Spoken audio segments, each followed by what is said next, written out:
விடுதலை பயண புத்தகம் அதிகாரம் 35 ஓய்வு நாள் பற்றிய ஒழுங்குமுறைகள். மோசே இஸ்ரவேல் மக்கள் கூட்டமைப்பு முழுவதையும் ஒன்று திரட்டி அவர்களை நோக்கி, நீங்கள் கடைபிடிக்கும்படி ஆண்டவர் கட்டளையாக தந்துள்ள வார்த்தைகள் இவைகளே. 6 நாள்கள் நீங்கள் வேலை செய்யலாம், 7ஆம் நாளோ ஆண்டவருக்காக நீங்கள் ஓய்ந்திருக்க வேண்டிய புனிதமான சாபத்து. அன்று வேலை செய்பவன் எவனும் கொல்லப்பட வேண்டும். ஓய்வு நாளில் உங்கள் உறைவிடங்கள் எதிலும் நெருப்பு மூட்டக்கூடாது என்றார். கூடாரத்திற்கான காணிக்கைகள். மீண்டும் மோசே இஸ்ரவேல் மக்கள் கூட்டமைப்பு முழுவதற்கும் பின்வருமாறு கூறினார்: நீங்கள் கடைபிடிக்கும்படி ஆண்டவர் கட்டளையாக தந்துள்ள வார்த்தைகள் இவைகளே. ஆண்டவருக்காக உங்களிடமிருந்து காணிக்கை எடுத்துக்கொள்ளுங்கள்.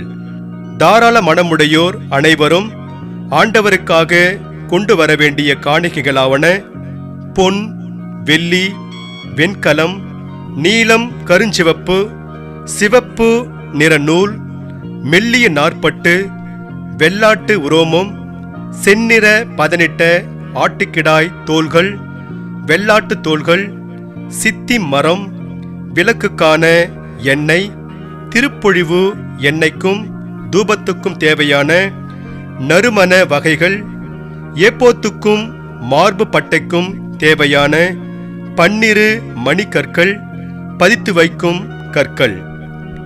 கூடாரத்திற்கான பொருள்கள். மேலும் உங்களுள் திறன் படைத்தோர் அனைவரும் ஆண்டவர் கட்டளையிட்ட அனைத்தையும் செய்ய முன்வரட்டும்.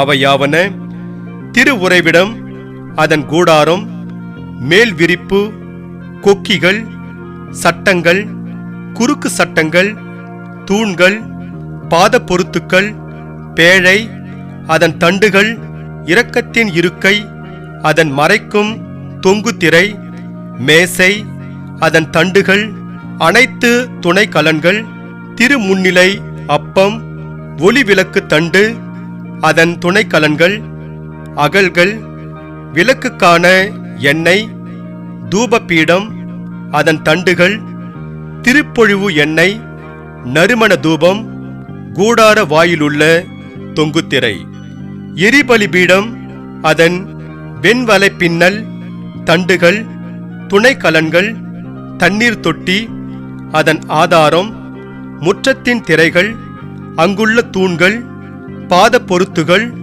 முற்றத்தின் வாயிலுக்கான தொங்கு திரை, திரு உறைவிடத்திற்கான முளைகள், முற்றத்திற்கான முளைகள், அவற்றின் கயிறுகள், திருத்தல பணிவிடைக்கான அழகுற பின்னப்பட்ட உடைகள், குரு ஆரோனுக்காக திரு உடைகள், குருத்துவ பணிக்காக அவன் புதல்வருக்குரிய உடைகள் ஆகியவைகளே.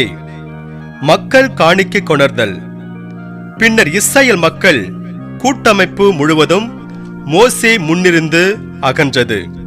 உள்ளார்வம் உடையோர், உள்ளுணர்வால் உந்த பெற்றோர் அனைவரும் முன்வந்து சந்திப்பு கூடார வேலைக்காகவும் அதிலுள்ள அனைத்து திருப்பணிகளுக்காகவும் திரு உடைகளுக்காகவும் ஆண்டவருக்கு காணிக்கை கொணர்ந்தனர்.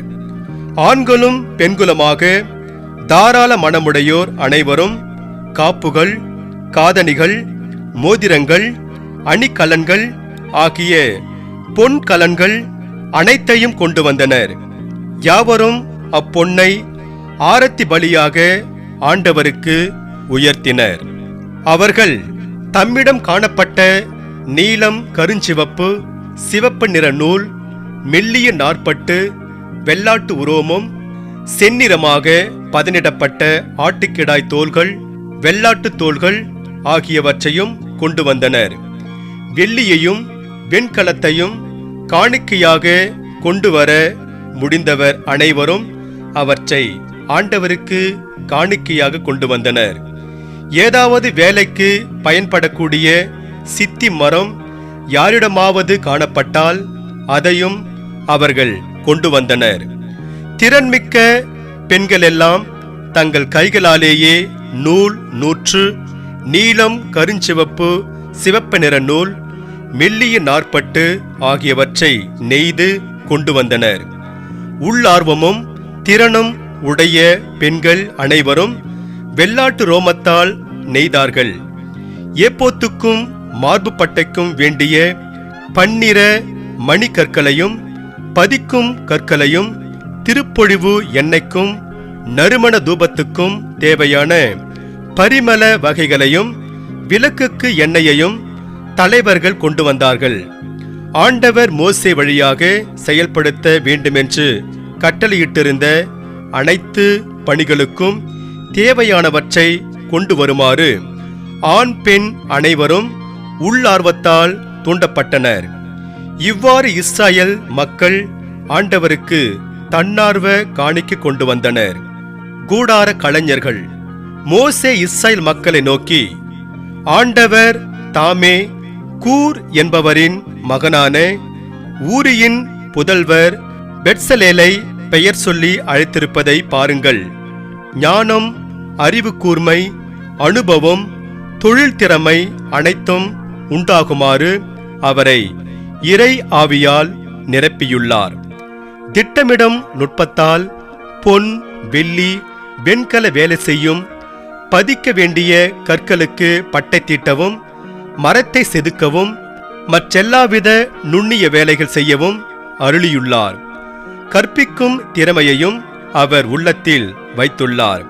அதே திறமையை தான் குலத்தை சார்ந்த அகிசமாக்கின் மகன் ஒகுலியாபுக்கு அருளியுள்ளார்.